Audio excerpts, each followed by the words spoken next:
Today, we're continuing our mini series on how to create an end to end business growth engine to drive better commercial outcomes.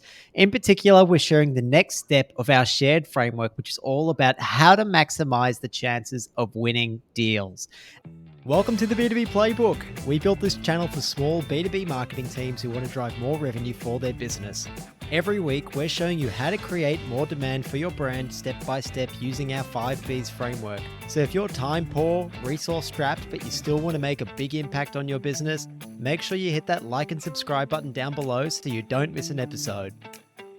Welcome back to the B2B Playbook. Today, we're continuing our mini series on how to create an end-to-end business growth engine to drive better commercial outcomes.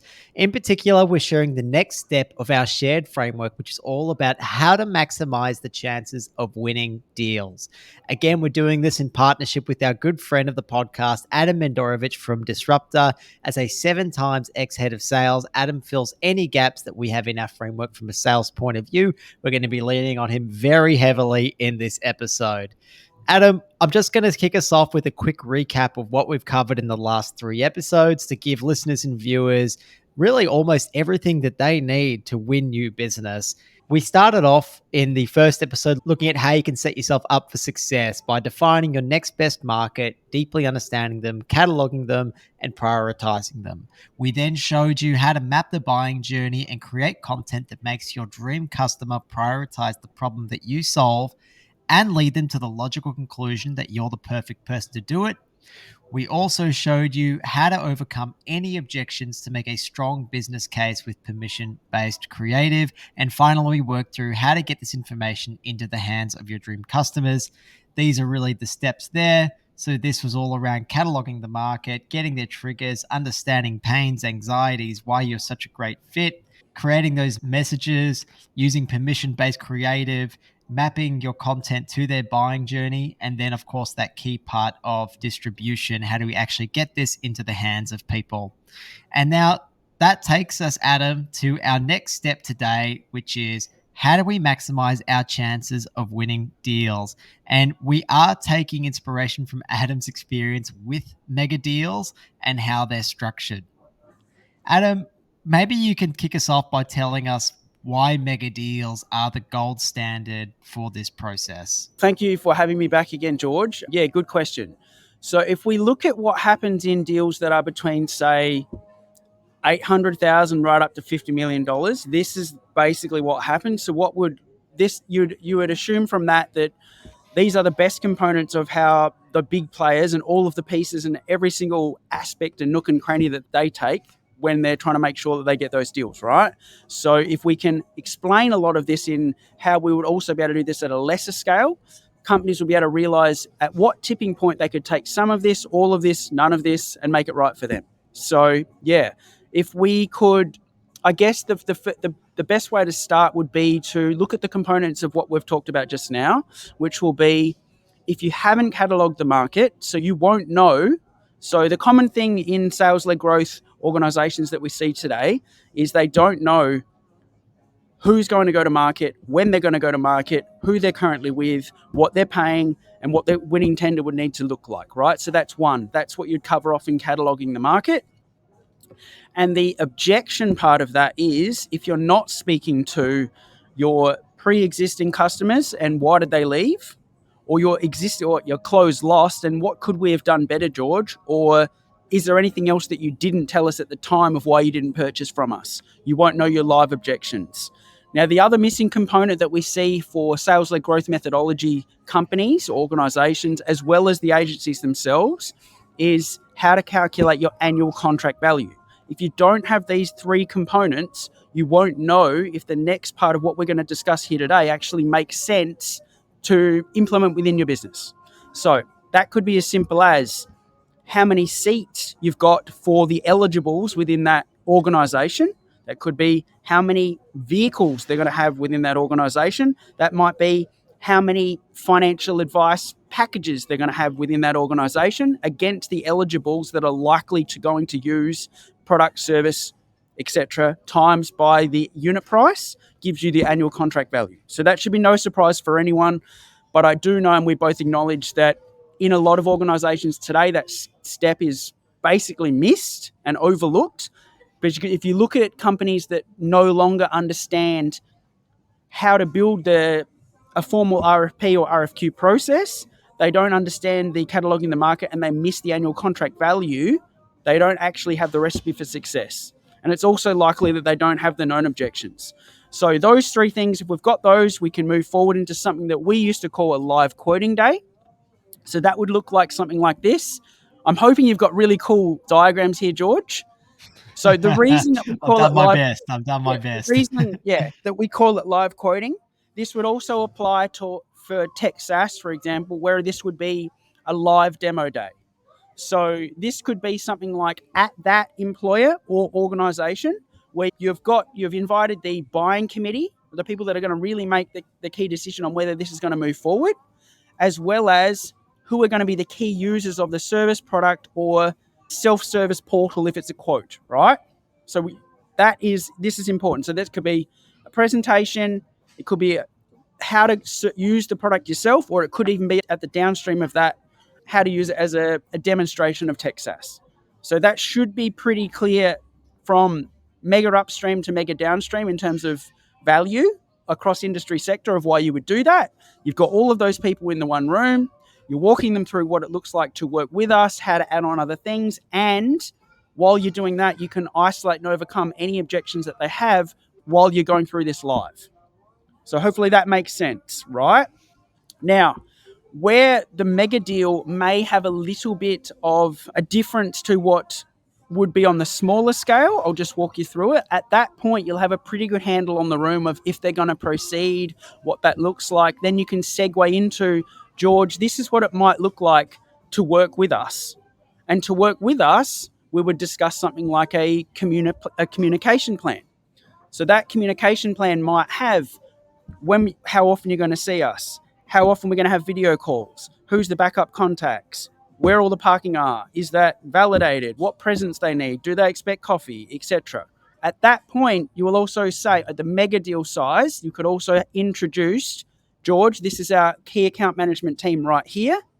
Now, it's likely if you're going to move forward with us, you're going to be working with these guys, right?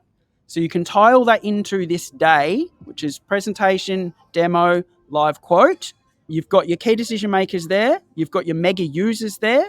And you can make that all neat as a button to make sure that they understand what it looks like to be working with you and how to get the best out of that relationship. You've then segued into what it's going to look like in terms of a communication plan, so a customer success plan. So how often you're going to see them, how often you're going to call them, who's the backup contacts, what all that looks like. You can then segue into what your account management team and the key account management team look like and introduce them if needed. Granted, at the smaller scale, you may not want to do that because it might not be worth your time, money, effort to have all of these people present. But at the mega deal stage, you would do something like that if you're going to close a $25 to $50 million deal. Hopefully that makes sense. Yeah, absolutely. So what we're doing here is by getting kind of everyone in the same room, we're guaranteeing that we have total alignment. We're giving ourselves the opportunity to overcome any objections at all that might come up. We have the information that we need to present a very clear business case, and we're also able to see, does this annual contract value make sense for us as a business to progress as well? And then also really we're making sure that the potential customer sees what delivery looks like. What does life actually look like working with us? And here are the details of what that looks like, which I think is pretty rare in a sales process these days. Yeah. Now the other good point, George, because the other part of that may come up, right? So say, for example, that you were doing this for a massive company, and at that point you're running through what it would look like to work with them, and they say, actually, we're going to need a rep on site every single day to help with some of these demo processes or this quoting process or adding these vehicles on here. You might go, well, hang on, if the annual contract value is $800,000 and it's cost us a rep every single day, maybe this doesn't make commercial sense for us to move forward. But if you don't run through a day like this where you have all those people present in the same place and you run through what that looks like, likely that's going to get past this part of the process. It's going to go through your credit team. It's going to go through your legal team.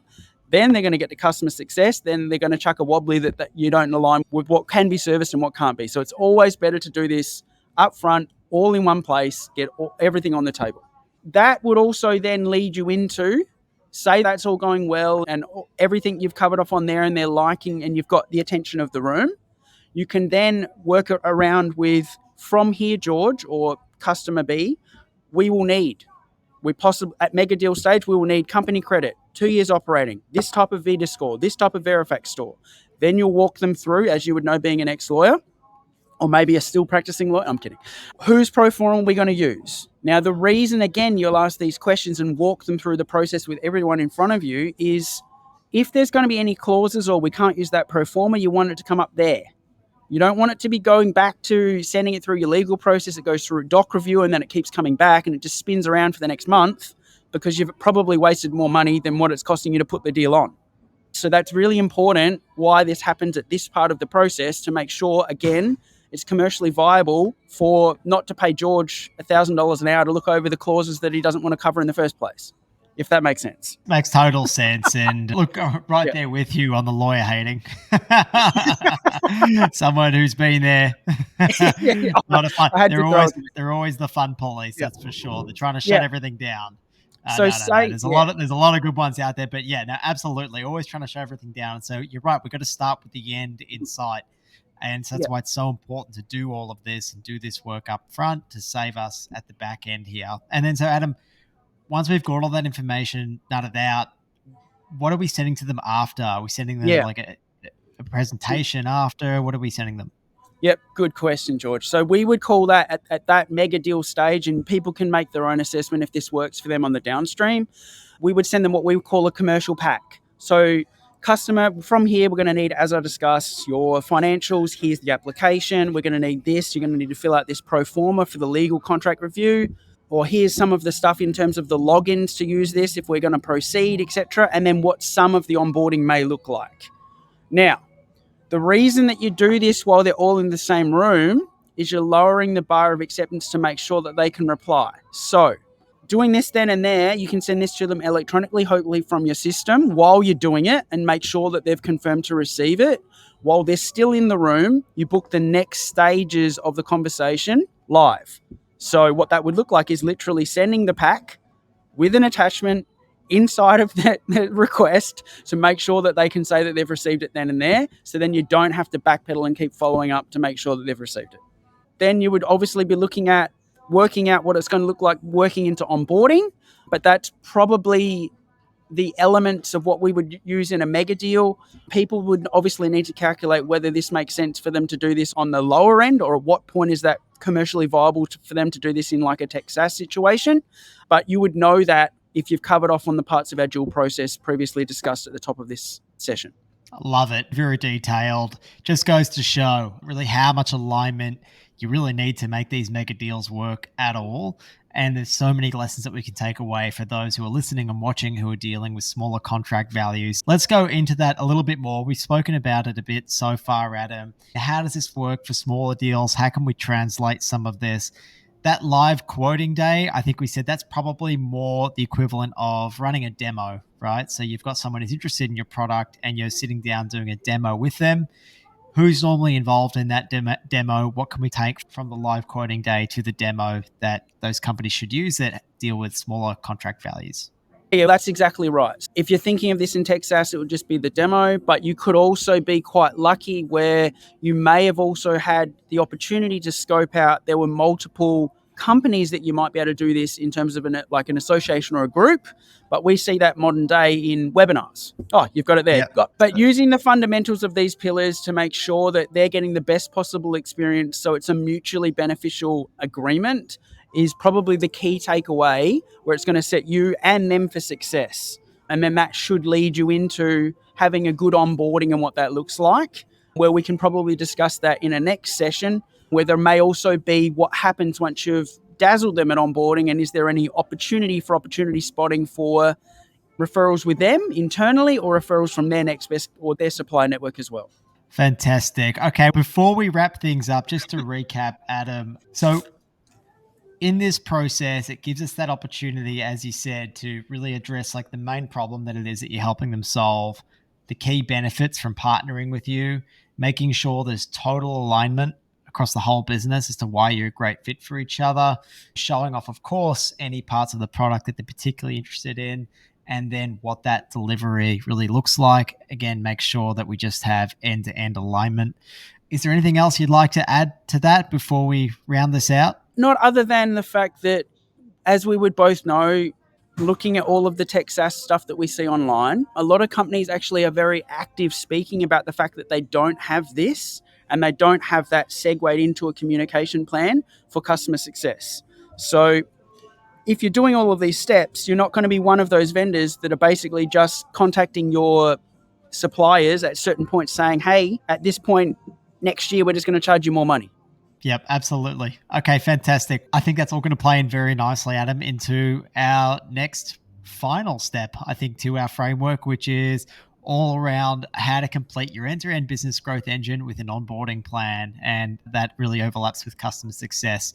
Thank you again, Adam, for your time. Listeners, viewers, as always, make sure you subscribe and follow this mini-series. You can find links to everything that we discussed in the show notes. And we're so grateful that more and more marketers are tuning in every Monday. If we could ask one thing, it would be to please pass the show on to someone who you think will get value from it.